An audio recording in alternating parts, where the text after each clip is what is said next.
Hello, and welcome to Insightful Conversations with your host, 3 Principles Practitioner, Adey-Jones. Join her each week as she welcomes some of the world's leading 3 Principles teachers and practitioners who share how this understanding has dramatically improved the quality of their lives and the lives of those they work with. Hello and welcome. I'm so thrilled to have as my guest today, Jessie Marcus. Jessie is an award-winning TV producer known for her ingenuity, positive outlook, and calm disposition and sense of humor. All valuable skills when it comes to working with networks, studios, and agencies with strong personalities in high-pressure situations. This year has found Jessie shooting projects on the high seas with Disney, backstage at BET, and capturing celebrity moments with E! Entertainment, and on the streets of Los Angeles for DreamWorks. Having completed a 3-year master's program in spiritual psychology in 2010, Jessie began studying the 3 principles and adding more tools to her bag of tricks and bringing those skills to the fast-paced, quick turnaround world of production. Most recently, Jessie has launched her personal mentoring practice as well as her creative expression immersion gatherings in Los Angeles called Rewild Yourself. So welcome, Jessie. Thank you so much for being with me today. I know you're so busy all the time. Well, running not around. too busy for you or the opportunity to have this conversation. So I'm really honored that I'm included. You thought of me, and could not think of we you. showed up. I know, exactly. Well, we first met, just full disclosure here, in 2006. Can you believe that? And I know, in our spiritual psychology class. And I'm so relieved that we re-met through the principles. And Yes. It's been such a fabulous, wild ride with you the last about 18 months, 2 years now. Mm-hmm. So we can get a little sidetracked on all of that, but I want to talk, because it's a short show, I want to really talk about how the principles have affected you. And I love those shows, you know, the makeover shows where it's the before and afters or the renovation shows. So given the world that you work in TV production, how would you say the principles have really impacted you and changed how you show up in the work that you do? Well, it shows up everywhere, and Exactly. certainly work is a big part of my life, and relationships there are, you know, deep and long ones that I've been in for 15 plus years. Wow. And Do you tend to work with the same people again and again? I like to. You find your rhythm. Yeah. You find people who, you know, you enjoy and you mesh with, and you know, it is kind of narcissistic, but it's also fun to explore and meet new people and, you know, try new things, which is actually what production is. It's always something new, and in relationship to the principles. And what we're learning in this understanding is like, how do you face something new all the time that you may know nothing about? And in this world of technology, for me, I encounter that constantly. I can sit in a meeting and, you know, have a smile on my face and be thinking, what the heck are they talking about? I have no idea, because it's a highly technical industry. Yeah. And yet, with this understanding, I can also sit in this place of calm and knowing it will be uncovered and discovered, and curiosity rather than constriction and panic, like, what the heck's going to happen when they find out I don't know what's going on, kind of thing. I know, I love that. You talk about the imposter syndrome. What was the imposter syndrome like before, and what's it like now? Well, it would be things that I would say to myself, like, you're not really a producer because you don't produce, you know, James Cameron movies, or you wouldn't know what to do if they dropped you in the middle of a period piece with, you know, 10,000 background extras. You know, it was a comparison thing. Like, when would I become real at what I did?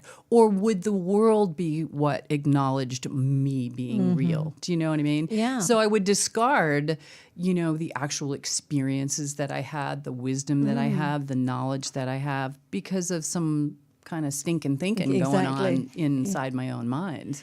And it's so, I mean, I was in production for years as well, and it's such a you know, and I'm catching myself because I can see it's just my thinking, but it feels like I last got out of it about 5 years ago. It feels like it's a very youth-driven industry where the, you know, latest, greatest, brightest, newest, you know, shiny object is what they're looking for. Absolutely. So I was going to say, were you experiencing some of that? Or well, prior? I usually am, in all honesty, the oldest person in the room. Yeah. And in the past, that used to be something that I would look at and go, oh gosh, well, you can't really hide that, even though you can spend a lot of money trying. Yeah. But it's kind of obvious. So where am I going to position my own thinking with that? Am I going to recognize the value, the relevance, the seasoned, you know, ness of what I have to offer as being assets, instead of like, okay, maybe I don't know my way around an Excel program as good as, you know, the youngster next to me. That's why you hire them. But what have I got? You know, I had a very awesome experience a few years ago in Sundance. We went and we did a lot of work for the festival. And at one point we had flow charts that were just probably like FedEx, you know what I mean? Everything coming, going, moving crews here, moving crews there.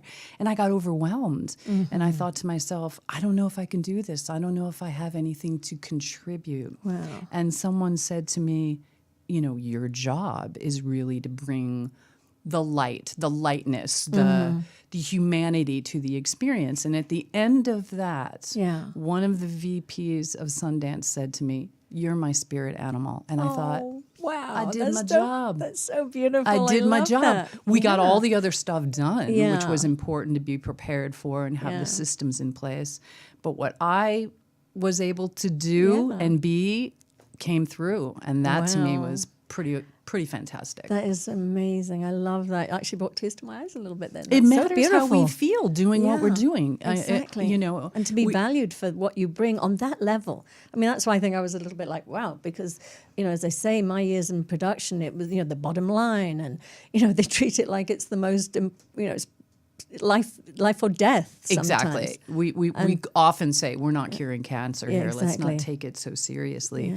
And yet it matters how I feel when I'm doing it. And I think that's really what brings people to me is the feeling that they're having while they're in the midst of this crazy deadline, strong personalities, got to get it done, impossible asks, lots of ego. You know, move that ship, you know, or that house, get that out of the shot. I mean, bring a cow. Yes. Into the neighborhood in North Hollywood, like in 3 hours. And in my mind, I'm thinking, you want me to what? But, you know, I'm like, all right, let me see how I can pull that off. But you know, the beauty about you, though, is that you've probably only just got a lot better because you were always like that. I mean, I definitely know that knowing you back in 2006, that was a great part of your personality. But I think that, you know, what we know now with the principles of like not that we do live in the feeling of our thinking, that we have much, for me, you know, and my relationship with my thinking has changed dramatically. I just don't take it so seriously anymore. This is what it's all about. Yeah. When people ask me, what is it? You know, like, wait, you're going to another workshop or you went to Portland or who are you going to see? Yeah. What is it about? For me, it's really the discovery of the system of thought, the nature of thought, and how paper thin it is, and my relationship to how much I believe what I think. Yeah, and that has liberated me from so much, and it continues to reveal and unfold itself, like where it can show up again, you know? Well, it's so funny. I want to mention that you said that you were much more comfortable behind camera than being on camera, and me too. I mean, I was always behind camera, and for me to be sitting in this seat, and we shared just earlier that, and you to be sitting there, is that we've been able to overcome that thinking and just pure terror. Exactly. and nerves still, which is fine. That's real, we're human. But just to continue to just sort of step beyond those limiting thoughts that for me kept me in a box for so much of my life. So I'm just so incredibly grateful for this understanding. So how about, so the crew that you work with and they know you really well, have they noticed changes in you? Do they say anything? Are they curious? They want to get... You know, sometimes, Yeah. and I definitely take an opportunity when I see it, you know, to to go into a deeper conversation about life and what we're facing. And, you know, I've had some magnificent experiences. Like I recently did a job, an away job that I had some hesitation about doing it. It was quick and fast and not enough money and all the things that make you have agita. Exactly. And I resisted it, and then I let go, and then I showed up, and it was amazing. And then we were all at this wrap dinner, and I'm sitting across from the director, and I'm sitting across from the VP, and we just went into the cosmos about separate realities and life. And I thought to myself, this is why I'm here. Yeah. This is the reason I came on this job. Yeah. I mean, all the other things went really well. It was beautiful, and I'm really proud of the outcome and the end result. But to have those moments, it's just amazing. As I'm hearing you, I'm thinking, you know, you had all those thoughts like not enough money, to rush, to this, to that, out of town. And then you followed your wisdom and you got there and you had this profound, it sounds like connection, that feeling of oneness that we often feel with each other. It's just like, it's just beautiful and so worth it. Yes, and that taught me a lot, because my resistance to going, there were practical reasons, believe me. All of those facts were in place. Yeah. I really wanted to have the resources to do the job and do it well. Yeah. And they weren't really there at the beginning. Yeah. And so I resisted, and I went into a tornado of thought around it. Yeah. I literally called someone. I was like, I'm in a tornado. I can't get out. You know, I'm just spinning around and around. And then I realized it was a tornado of thought. Yeah. It wasn't real. Yeah. It wasn't real. That's so funny you should say that, because that's one of my metaphors that I sort of was the tornado. And I see myself and I'm like spinning, and there's cows swinging by and tractors and all this stuff. And then all I have to say to myself is just find the eye. And then I just sort of find the eye of that tornado and I just drop back down to that beautiful I love place. that. I'm going to remember that. Look for the eye. Look for the eye. It's right there. It's right there. But what's so amazing, and I appreciate so much about this understanding, is to see like the paper thin nature of thought. Like not even paper. Rice paper. Yeah, I mean, the exactly. stuff that just dissolves almost when you look at it. Yeah. It's what I'm witnessing in my life when I set myself up to believe this is the real thing. Like this is, you know, this is really going to be hard, or this is something I can't do, or this is somewhere, or they'd never let someone like me. And then I just see it dissolve.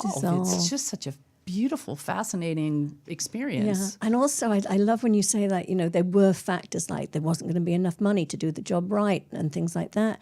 And then when we let go of that, even though it looks like that on paper, and we just let go of that, and then miracles happen. Somehow money appears from somewhere, I notice, or things can be done that just happen miraculously. So it just... Yes. And well, in that context where you're looking for creativity and resourcefulness to be able to deal with things that you may not have all the resources you wish you would, it doesn't help to get constricted and be uptight and to be rigid about like my belief is this isn't going to work. Well, I'm never going to find a solution or come up with something different if I'm standing firmly on that this is never going to work. So how do I just let go of some of that and make a little bit of room for a new and fresh thought? You know what's coming up for me right now is that I think as a producer all your life, you're probably so used to like having answers, coming up with plans, thinking of how to do it. See, in my life, I've always doubted my judgment so much that it's really easy for me to go, oh, thank God I don't have to go there anymore. I'm just going to sit in this wonderful pool of wisdom and wait for the answer to come to me. But there is a trap in always having things so well planned and all the sort of T's, you know, crossed and I's dotted that if you can't see it, then it can't exist. But that ability to just... Which is an interesting place to be with this understanding, too, because preparation, absolutely. is important. And there's something that I really, really enjoy about it. But this other let go of like, well, what might show up? Exactly. And being open for that, you know, just thinking about coming here. You know, part of my mind was like, well, how do I prepare? What do I do? You got to do something. Give me the questions. What are we doing? You know, and then I was like, don't do any of that. I know. Don't do any of that, show up. Yeah. Show up. I mean, as you know, there's a little prep we do, which is like get here by this time. Yes. Park on the right side of the street. Send in the thing, Yeah. do that. Some photos. But exactly. But just being, I just show up too. And sometimes I flub, which is completely fine. It's human. And but show up in the moment, see what comes up and just connect. Yes. Oh, Natasha, we just had that fabulous weekend with her. Natasha Swerdloff was just talking about how, we have this, I don't know if I can do it in my arms here, but we have this sort of cardboard cutout of ourselves that we hold forward, that we think is the right presentation, the right way to show up, the right way to be, the right way to talk. And the thing is, while we've got this holding up in front of us, we can't see past it. We can't see who we're connecting with. It's just this false self that we put forward. And it really gets in the way of us living and being present. And, I love that. I know. Oh, she had some great ones. No doubt. I love that. And how exhausting is that? Oh, exactly. To keep on holding that thing up and then fixing it and making sure it's perfect and getting the right angle. And making adjustments when you see that the other person isn't liking the paper cutout. Right. Like, oh, you don't like this? I can change the color. Exactly. Change the outfit, I can show up in another way that will please you. And, It's so much more fun to do it this way. I know, it really is. Talking about creativity, I know that you have this, oh my goodness, I said it in the intro, to rewild yourself. I want to know what rewild yourself is. Well, rewilding is actually a scientific, I don't want to say concepts. The scientists use that. You're probably familiar with putting the wolves back into... Oh, yes. Yes, okay. Yeah. So that was what you call rewilding, when you put yourself back into your natural habitats so that you can be all that you were meant to be. Oh, love this. I love that concept and the experience of that. And that's really what I feel is happening for me, that I'm not adding something on. I'm actually allowing...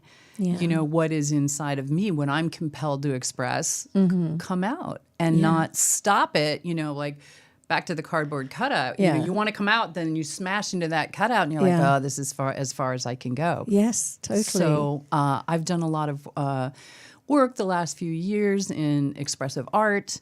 And so a combination of using the art that I'm loving and have found a lot of gotten a lot of mileage out of through self-expression is going to be part of weaving the principle-based work in with actually the medium of art. So have you started this program? It's coming up in the spring. Yes. Date to be announced. Can I sign up for it, please? Yes, it's going to be. It's fun and joy. It really is fun and joy. Well, I used to be a painter, but I paint figurative and portraiture, and it's like I could paint you exactly as you are right now. But I just feel that exactly. Let it go, right? I just want let go of the critic and just do. Exactly, and be more spontaneous and less sort of controlled and rigid. There was something always missing in my work. I would look at it and just go, I don't like my own work. What's wrong with that? So but I would love to revisit that. You're the perfect person. I'm the perfect person. Whether you're a painter or you have... Well, exactly. See, I spent many years not calling myself an artist. Yeah. Even though I would do things, because then there was the person doing watercolors with the perfection, or a portraiture, or... so I'm like, I'm not really an artist, but that is a lie that I used to tell myself. And you know what? That brings me back to something. When I was at art school at 16, I remember it was in the 70s. So I remember a teacher saying to me, and I could literally draw anything in front of me. And he was like, you're not an artist. He said, you just know how to copy life really well.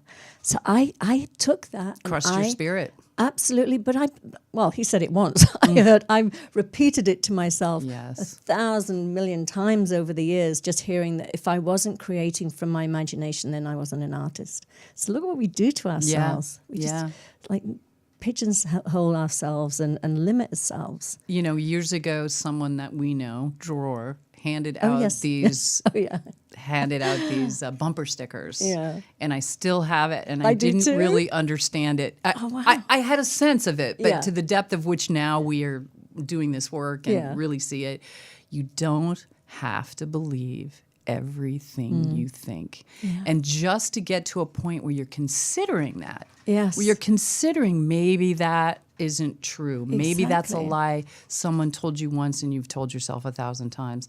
Or the unkind conversations I would have with myself in comparison to others. Maybe I don't have to believe that. No, I know. I know. It's so liberating. Just the door opening a little bit. Just consider that today, people. Just as a little practice. I know. It's so liberating. Exactly. I used to say, I'm shy. I'm an introvert. It's like, wait a minute.